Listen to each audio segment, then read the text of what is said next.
You survived things as a kid that still live in you, not just as memories, but as wiring that never got unplugged. Most people don't realize childhood trauma doesn't send a memo. It just shows up when plans change or compliments feel suspicious.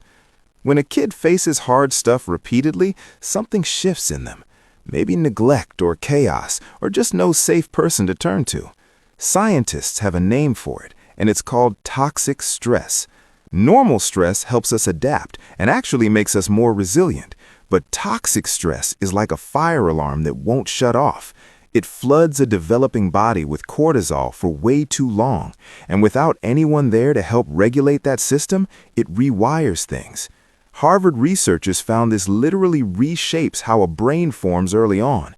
We're not talking abstract feelings here, we're talking actual biological changes. The parts managing emotions and decisions grow under constant threat mode. Here's the heartbreaking part though. The kid doesn't know it's happening. They just feel like the world is unpredictable and kind of dangerous. So they come up with strategies to make it through each day. And honestly, these coping mechanisms are genius for someone with zero power.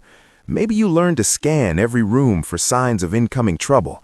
Maybe you became the one who smooths things over before fights erupt. Or maybe you mastered the art of becoming invisible to stay safe.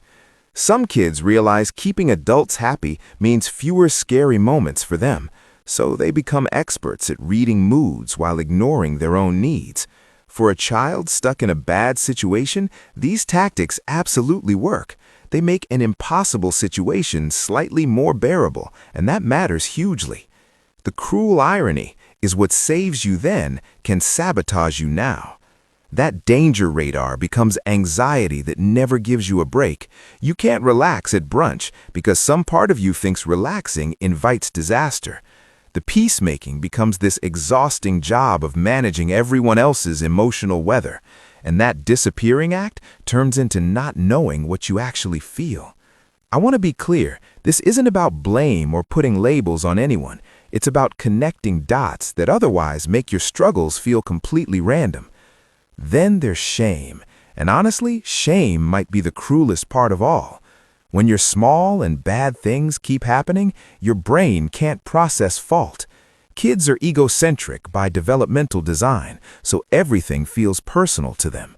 When stuff keeps going wrong, they conclude they must be fundamentally wrong too. If I were just better behaved or lovable, then maybe things would improve.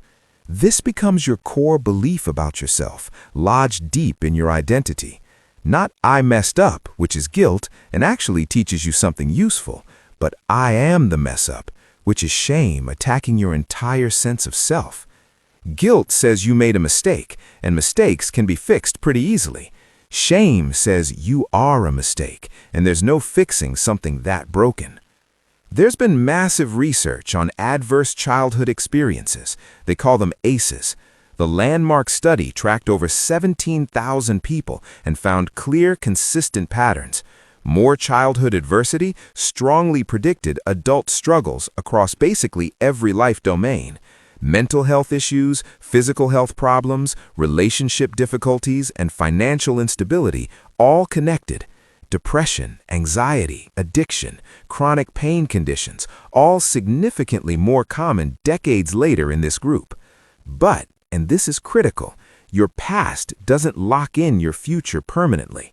Sometimes people hear this research and assume their childhood already wrote their story. That's not accurate at all, and it's important to push back on that narrative. What it does is explain why certain struggles show up in certain people.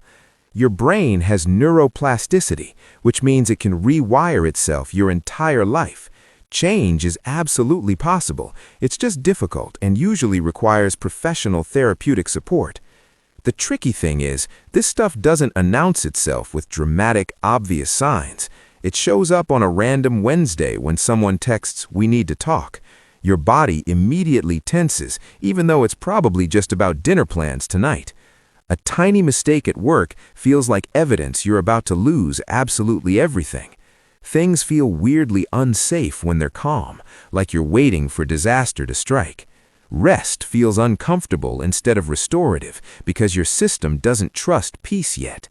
Compliments slide right off, but criticism sticks in your mind for literal days. You replay conversations, hunting for what you did wrong when nobody else noticed anything. These reactions seem bizarre from the outside and probably confusing to you too, but they make total sense when you remember your nervous system learned young. It learned that small signals could mean big, dangerous consequences were coming fast. The problem is, adult life doesn't usually give you clear, unambiguous threat warnings, so your body fills in the blanks with worst-case scenario interpretations automatically. It reacts to tone shifts or silence or mild tension as serious threats, because once upon a time in your life, those exact things were actual threats. Realizing that can feel strange, but also kind of relieving in a way. It doesn't mean you're fundamentally broken or defective as a human being. It means your system learned something once and hasn't gotten the update yet. Many people who had rough childhoods end up recreating familiar, painful patterns as adults. They might choose relationships that feel unpredictable because chaos feels strangely like home. Even though it hurts, your body finds weird comfort in patterns it recognizes deeply. At least you know what to expect with chaos versus the unknown.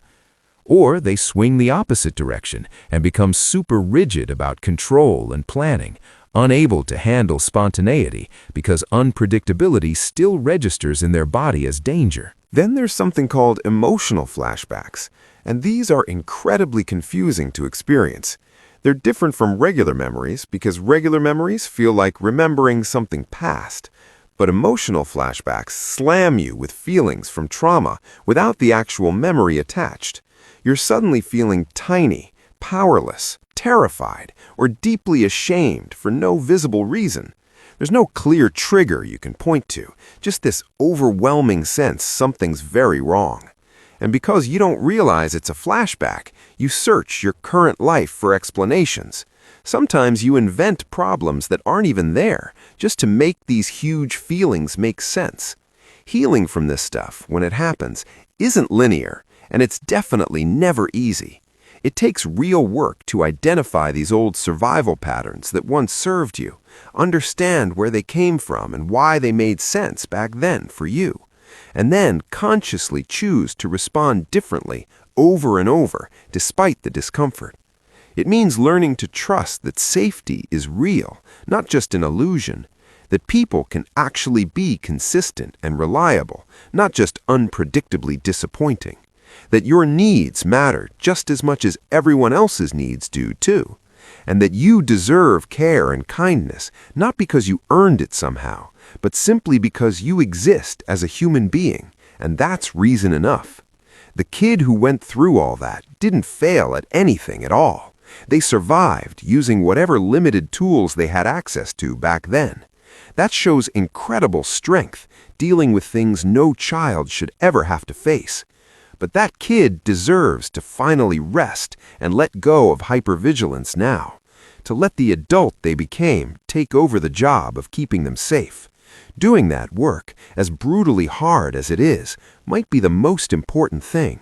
It's some of the hardest and most worthwhile work you'll ever do in life. If this resonated with you, I'd really appreciate you hitting that subscribe button.